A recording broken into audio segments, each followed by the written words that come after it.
எடப்பாடி பழனிசாமியை அசிங்கப்படுத்தி அவமானப்படுத்தி அப்படியே மகிழ்ந்திருக்கிறார் அண்ணாமலை அப்படின்னு தான் சொல்லணும். அதோட விட்டா பரவாயில்ல, நம்ம ஐயா நயினார் நாகேந்திரனுக்கும் செக் வைத்திருக்கிறார். தமிழ்நாடு பாஜக உடைகிறதா அப்படிங்கிற கேள்வி எழுகிறது. அண்ணாமலை தனிக்கட்சி ஆரம்பிக்க போறாரா அப்படின்னு கூட சில கேள்விகள் எல்லாம் எழுந்து கொண்டிருக்கக்கூடிய நிலையில் தமிழ்நாடு பாரதிய ஜனதா கட்சியில் என்ன நடக்கிறது அப்படின்னே தெரியாம ஐயோ பாவம், எனக்கு சில சமயம் பார்த்தா பாவமா தான் இருக்கு. எடப்பாடி பழனிசாமியை பார்த்தா அவர் விசாட்டு ஒரு பஸ்ஸை தூக்கிட்டு கிளம்பிட்டாரு.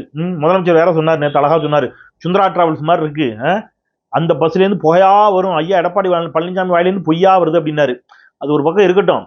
பட் என்ன நடக்குது கூட்டணிக்குள்ள, தன்னை சுற்றி என்ன நடக்கிறது என்று தெரியாமலேயே எடப்பாடி பழனிசாமி பஸ்ஸை தூக்கிட்டு பயணம் கிளம்பி விட்டாரா, தமிழ்நாடு பாரதிய ஜனதா கட்சி உடைகிறதா உள்ளிட்ட கேள்விகளுக்கு விடை காணுகிறது இந்த காணொலி. வீடியோவை முழுமையாக பாருங்கள். அனைவருக்கும் வணக்கம். இது தமிழ் கேள்வி. மீண்டும் உங்களை சந்திப்பதில் மிக்க மகிழ்ச்சி. நான் செந்தில் வேல் வீச்சு. தமிழ் கேள்வியை மறக்காம சப்ஸ்கிரைப் செய்து பாருங்கள், உங்கள் பேராதரவை தாருங்கள் என்று மிகுந்த அன்போடு கேட்டுக்கொண்டு இன்னைக்கு வீடியோக்குள்ள போகலாம். அண்ணாமலை சமீப காலமா ரொம்ப விரக்தியில இருந்தார், உங்களுக்கு தெரியும். ஏன்னா எந்த போஸ்டிங்கும் கொடுக்கல. அப்பதான் சொன்னாரு, அண்ணா நான் யாருக்கிட்டையும் வேலை பார்க்கலண்ணா, அண்ணா நான் தனியாள்ண்ணா, அண்ணா நான் சும்மா இருக்கேண்ணா, நமக்கு என்னண்ணா, இப்படியே பேசிட்டு இருந்தார். நீங்க பார்த்திருப்பீங்க. ஆனாலும் அவர் நான் சும்மா தான் இருக்கேன், நான் தனியாளு அப்படிலாம் சொன்னாலும் கூட பாரதிய ஜனதா கட்சி நடத்தும் கூட்டங்களுக்கு அவர் செல்லுகின்ற பொழுது நயினார் நாகேந்திரனுக்கு கொடுக்கப்படும் முக்கியத்துவத்தை விட தொண்டர்கள் இயல்பாகவே அண்ணாமலைக்கு அதிக முக்கியத்துவம் கொடுக்கிறார்கள். அன்னைக்கு கூட ஒரு வீடியோ பார்த்தேன். நயினார் நாகேந்திரன் பாவம் போல தனியா போயிட்டு இருக்காரு. சுத்தி தொண்டர்கள் கூட்டம் அடிச்சா அப்படியே நிக்கிறாங்க. ஒருவர் அந்த கூட்டத்துக்குள்ள அப்படியே மெதுவா தள்ளாடி நீந்தி வர்றாரு. யாருன்னு பார்த்தா அண்ணாமலை. தலைவர் பாவம் போல தனியா போயிட்டு இருக்காரு. யாரு? நயினாரு. இப்ப நயினாருக்கு இது கோவம் வருமா வராதா? யாரா இருந்தாலும், நீங்களா இருந்தாலும் நானா இருந்தாலும் கோவம் வரும். நான் தலைவரா நீ தலைவரா, என்ன இந்த அட்ராசிட்டி பண்ணிட்டு இருக்க அப்படிங்கிற கோவம் நயினார் நாகேந்திரனுக்கு வந்து விட்டது. இது ஒரு பக்கம் இருக்க, அண்ணாமலை செய்தியாளர்களை எல்லாம் சந்திக்காம இருந்தார். எப்போது சந்திச்சாலும் சுருக்குன்னு குத்திக்கிட்டே இருந்தார் தலைமையை. என்னன்னா எனக்கு எந்த போஸ்டிங்கும் தரலேன்ட்டு. இன்னைக்கு அவர் செய்தியாளர்களை சந்தித்தார், பிரஸ்ஸை சந்திச்சார். அப்போ அவர் ஒரு குண்டை தூக்கி போட்டார் டொம்முன்னு.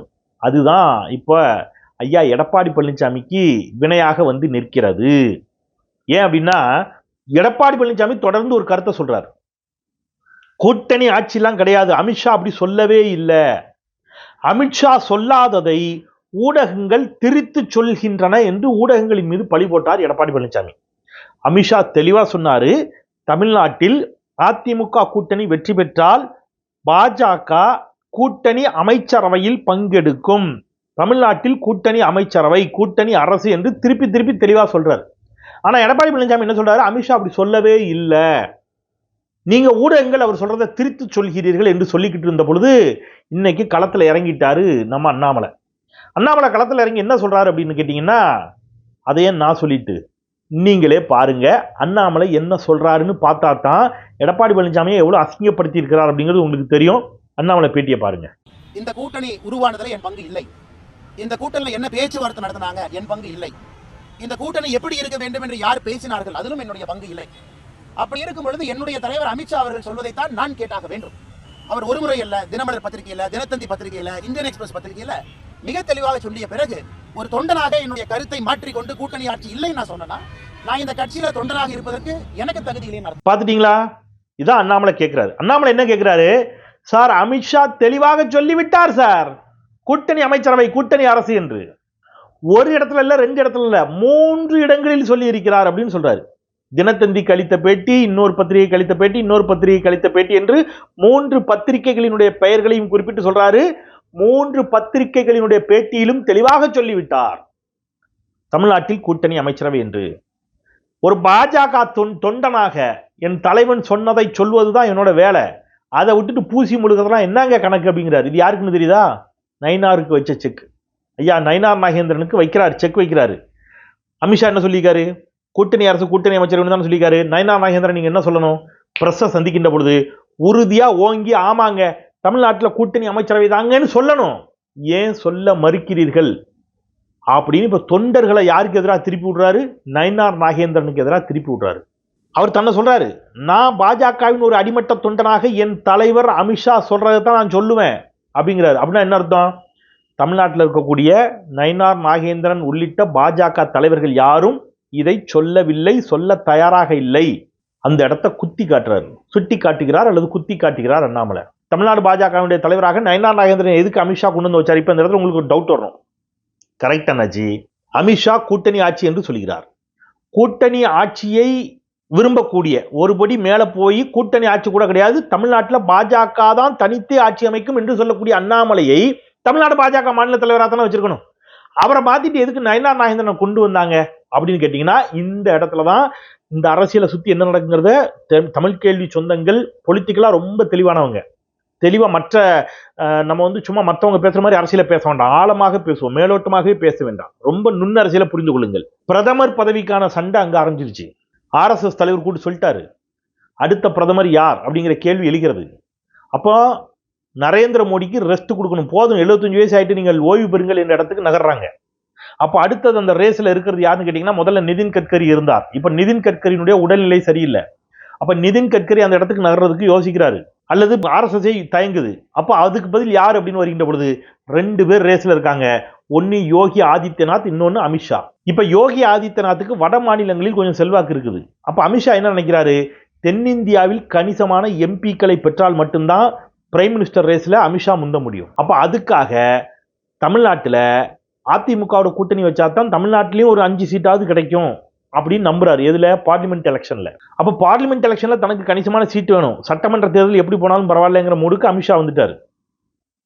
அதனால அமித்ஷா என்ன சொல்றாரு, நீங்க வந்து இதுக்கு ஏற்பாடு பண்ணுங்கப்பா அப்படின்னு அதிமுக சொல்றாரு. அப்ப அதிமுக என்ன சொல்லுது, நாங்க அதெல்லாம் பண்றோம், அண்ணாமலையை மாத்துங்க, நாங்க உங்க கூட கூட்டணி வைக்கிறோம், ரைட்டு, உங்களுக்கு யாரை தலைவராக்கணும்னு சொல்லுங்க அப்படிங்கிறாரு. நயினார் நாகேந்திரன் ஆக்கிருங்க, எல்லாம் இங்கிருந்து போனவங்க தான், ஒரு தாய் வீட்டு பிள்ளைகள், அதிமுகவிலிருந்து வந்தவர் அவரு, அவருக்குன்னா நாங்க ஒண்ணு மணி பழகிருக்கோம், நாங்க பாத்துக்கிறோம்னு நயினார் நாகேந்திரன் தூக்கி தலைவராக்கிட்டாங்க. இப்ப நயினாரு அதிமுகவுக்கு ஏற்ற மாதிரி நகரணும். ஏன்னா எப்படி பார்த்தாலும் தமிழ்நாட்டில் பாஜக ஓட்டு கிடையாது, அதிமுகவுக்கு தான் கொஞ்சம் ஓட்டு இருக்கு. நயினார் நாகேந்திரன் வெற்றி பெற வேண்டும் என்றாலும் அதிமுகவுடைய தயவு வேண்டும். அப்போ அதிமுக மனசு கோணாதபடிக்கு நடந்து கொள்ள வேண்டிய இக்கட்டில் யார் வந்து நிற்கா, நயினார் நாகேந்திரன் இருக்கிறாரு. இதை பயன்படுத்தி கொண்டு அண்ணாமலை ஏறி அட்டிக்கிறாரு. இப்போ தொண்டர்கள்லாம் அண்ணாமலை பக்கம் போய் நிற்கிறான், நயினார் பாவம் போல நிற்கிறாரு. எடப்பாடி பழனிசாமி அசிங்கப்படுத்துறாரு, அவமானப்படுத்துகிறார் அண்ணாமலை. இதுதான் தமிழ்நாடு அரசியல் நடக்குது. இது எதுவும் புரியாம சுந்தரா டிராவல்ஸ் தூக்கிட்டு போயிட்டாரு யாரு, ஐயா எடப்பாடி பழனிசாமி. பார்க்க பாவமா இருக்கு, நமக்கே சில சமயம் பார்க்க பாவமா தான் இருக்கு. அவர் போய் தமிழ்நாடு அரசினுடைய திட்டங்களுக்கு அவர் விளம்பர தூதர் மாதிரி பிரச்சாரம் பண்ணிக்கிட்டு இருக்காரு.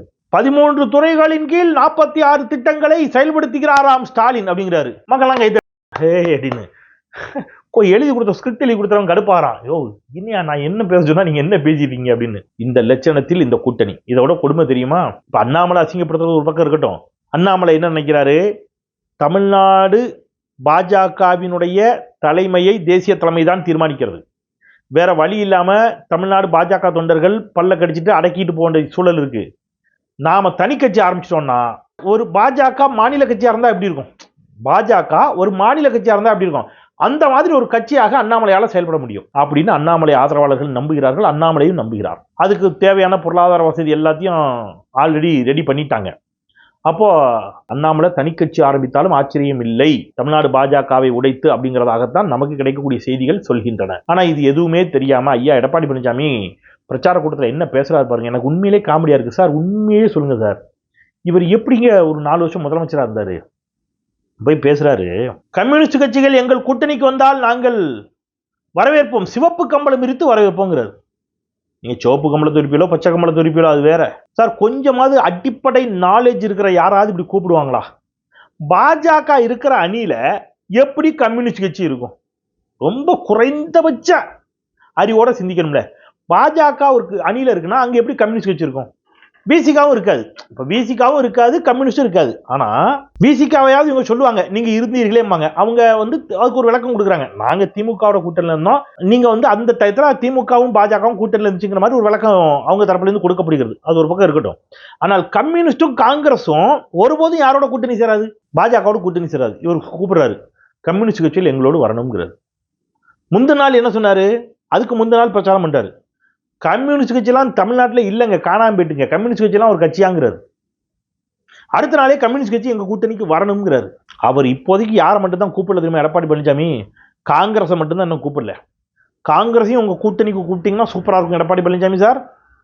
காங்கிரஸ், பாஜக, கம்யூனிஸ்ட், விசிக, அதிமுக, பாமக, நல்லா இருக்குல்ல இப்படி ஒரு கூட்டணி. பாமக விசிகாவும் ஒரு அணி இல்லையா? ஏன்னா இது காங்கிரஸும் பாஜகவும் ஒரே அணிலையா? என்னடா இது கூத்தா இருக்கு. பாஜகவும் கம்யூனிஸ்டும் ஒரே அணிலையா? என்னடா இது கூத்தா இருக்கு அப்படின்னு உங்களுக்கு தோணும். ஆனா எடப்பாடி பழனிசாமிக்கு அது தோணலை. அவர் கூப்பிடுறாரு, எல்லாரையும் வாங்கிங்கிறாரு. திமுகவை தவிர யார் வந்தாலும் அவருக்கு ஓகே. போற போக்கில் திமுகவே கூட்டணி கூட்டாலும் கூடாரு போல இருக்கு. சார் அப்படி எதுவும் கூட்டுறாங்க, பெரிய பெரிய கண்டென்ட் ஆயிப்போம், காமெடி ஆயிப்போம். இவ்வளவுதான் இந்த அரசியல் புரிதல். ஆனால் பேச வேண்டிய பொருள் என்ன, எது பேசணும்? நேற்று சொல்றாரு, அமித்ஷாவின் வீட்டின் கதவை தட்டுகிறேன் நான் என்று ஸ்டாலின் கேலி செய்கிறார், கிண்டல் செய்கிறார் அப்படிங்கிறாரு. அப்புறம் கேலி பண்ணாம என்ன பண்ணுவாங்க? நீங்க அமித்ஷாவின் வீட்டு கதவை தட்டி தமிழ்நாட்டின் உரிமைகளை மீட்டு தந்திருந்தால் பரவாயில்ல. நெஞ்சு எரியுது, வயிறு எரியுது. நான் சொல்றேன், நீங்க பாக்குற நேரில் தயவுசெய்து புரிஞ்சுக்கணும். கீழடியில அகலாய்வு நடத்தணும், அதை மண்ணை போட்டு மூடிச்சு ஒன்றிய அரசு. வேக வேகமா மூடினாங்க. திமுக அரசு வந்த பிறகு மாநில அரசு நிதியிலிருந்து மீண்டும் அகலாய்வை தொடங்கினார் நம்முடைய முதலமைச்சர் ஸ்டாலின் அவர்கள். அந்த அகலாய்வினுடைய அறிக்கைகளை நாம கொடுக்கிறோம் ஒன்றிய அரசுக்கு. ஒன்றிய அரசு அதை ஏற்றுக்கொள்ள மறுக்கிறது. நல்லா கேட்டுவாங்க. இப்ப என்ன சொல்றான் அமர்நாத் ராமகிருஷ்ணா, அவரு அந்த அகலாய்வை செய்த இயக்குனர், அதுல வெல் டெப்த் நாலேஜ் உள்ள ஒரு மனிதர். அவர் அந்த அகலாய்வு நடந்ததற்கு அவருடைய பங்கும் பெரும் பங்கு. அவர் என்ன சொல்றாரு, கிமு 8ஆம் நூற்றாண்டை சேர்ந்தவை அப்படிங்கிறார். எது கீழடி அகலாய்வு என்பது கிமு 8ஆம் நூற்றாண்டு. அப்ப எத்தனை வருஷம் பாத்துங்க, கிறிஸ்துவ பிறப்பிற்கு முன் 8 நூற்றாண்டுகள். இவங்க என்ன சொல்றாங்க, அதை திருத்தித்தாங்கன்னு கேட்டிருக்காங்க. யார்கிட்ட? ஒன்றிய அரசு அமர்நாத்திடம் அந்த அறிக்கையை திருத்தி தர சொல்லி கேட்டிருக்கிறது. எப்படி திருத்தி தர சொல்லி? 8 நூற்றாண்டு முன்னாடிலாம் சொல்லாங்க கிறிஸ்துவுக்கு, ஒரு 3 நூற்றாண்டு வேணா சொல்லுங்க அப்படின்னா தமிழர் நாகரிகம், தமிழர் பண்பாடு, தமிழர் மரபு தொன்மையானது, பழமையானது என்று சொல்லாதே என்று சொல்லி ஒன்றிய அரசு உண்மையான அறிக்கைக்கு புறம்பாக ஒரு போலி அறிக்கையை தர சொல்லி அமர்நாத் ராமகிருஷ்ணாவிடம் கேட்டிருக்கிறது. கொஞ்சம் சிந்திச்சு பாருங்க, அதிமுகக்கு எவ்வளவு கோபம் வரணும், எவ்வளவு கொந்தளிக்கணும். ஒரு பக்கம் அந்த ஆய்வை நடத்திய அமர்நாத் ராமகிருஷ்ணாவை இடமாற்றம் செய்கிறார்கள். அவரிடம் போலியான ஒரு அறிக்கை அல்லது வேற ஒரு அறிக்கையை கேட்கிறாங்க, உண்மைக்கு புறம்பான அறிக்கையை கேட்கிறாங்க. மறுபுறம் ஸ்ரீராம் அப்படிங்கிற ஒரு தொல்லியல் ஆய்வாளர், அவர் யாருன்னு கேட்டீங்கன்னா கீழடி அகழாய்வை அங்கீகரிக்க மறுத்தவர், ஏற்றுக்கொள்ள மறுத்தவர். அவர்கிட்ட இந்த 3ஆம் கட்ட அகழாய்வு தொடர்பா நீ அறிக்கை கொடுங்கிறாங்க. அவர் என்ன கொடுப்பாரு? கீழடிக்கும் தமிழர் நாகரிகத்துக்கும் எதிராக தான் கொடுப்பாரு. ஆனா இதையெல்லாம் எடப்பாடி பழனிசாமி அமித்ஷாவிடம் பேசினாரா, பேசியிருப்பாரா? நீங்க திமுக அதிமுக சண்டையை விட்டுருங்க தயவு செய்து. திமுக அதிமுக பாஜக காங்கிரஸ் இதை விடுங்க. ஒன்றுபட்டு ஓரணியில் நிற்க வேண்டிய தருணம் இது. நான் ஏன் திருப்பி திருப்பி பேசுறேன்னா, தமிழர் நாகரிகம், தமிழர் பண்பாடு உள்ளிட்டவற்றை சிதைக்கும் முயற்சியில் பாஜக ஈடுபடுகிறது. எடப்பாடி பழனிசாமி இதை பத்தி கவலைப்பட்டாரா, கேட்டாரா? கேட்கல. நீங்க இந்த இடத்துல கொஞ்சம் கெஸ் பண்ணி பாருங்க. இப்ப இதே இடத்துல திமுக ஒருவேளை பாஜக கூட்டணியில் இருந்திருந்தால் சீமான்லாம் இதுக்குள்ள எனக்கு தெரிஞ்சு தீக்குளிப்பு போராட்டமே நடத்தியிருப்பார். ஏ தமிழின விரோத திமுகவே பாஜகவுடன் கூட்டணி வைத்திருக்கிறாய் பார், பாஜக தமிழர் உரிமைகளை மதிக்க மறுக்கிறது, ஏற்றுக்கொள்ள மறுக்கிறது, ஏ திமுகவின்னு கிளம்பி இருப்பீங்க.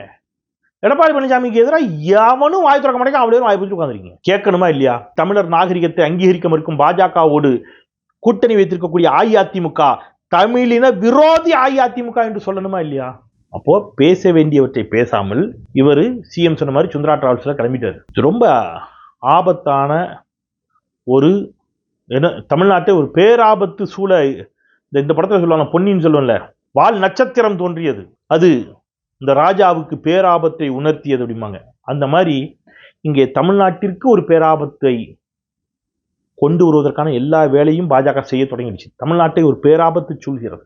நாம 10 மடங்கு கவனமா இருக்க வேண்டிய இந்த தருணத்துல தான் சம்பாதித்ததை காப்பாற்றிக் கொள்வதற்காக பாஜகவிடம் தமிழ்நாட்டையும் தமிழ்நாட்டு உரிமைகளையும் அஇஅதிமுகவும் அடகு வைத்துவிட்டு பேருந்து பயணத்தை செய்திருக்கக்கூடிய எடப்பாடி பழனிசாமி அவர்களே, பேராபத்தில் தமிழ்நாட்டை கொண்டு போய் தள்ளுவதற்கு நாங்கள் ஒருபோதும் விட்டுவிட மாட்டோம். ஓரணியில் தமிழ்நாடு திரள வேண்டிய தேவையை உணர்ந்திருக்கிறோம். தமிழ்நாடு ஓரணியில் திரளும். நிச்சயமாக மீண்டும் திராவிடம் 2.0 அப்படின்னு ஸ்டாலின் சொல்றார் இல்லையா, திராவிட முன்னேற்ற கழகம் மீண்டும் ஆட்சியில் அமர வேண்டும். இல்லைன்னா தமிழ்நாட்டிற்கும் தமிழர்களுக்கும் பேராபத்து என்பதை மீண்டும் ஒரு முறை சொல்லி, அதை நோக்கித்தான் அண்ணாமலை தொடங்கி அமித்ஷா வரை அத்தனை பேரும் காய்களை நகர்த்தி கொண்டிருக்கிறார்கள் என்பதை மனதில் வையுங்கள் என்று சொல்லி மீண்டும் ஒரு முறை தமிழ் கேள்வி சப்ஸ்கிரைப் செய்து பாருங்கள் என்று கேட்டு விடைபெறுகின்றேன்.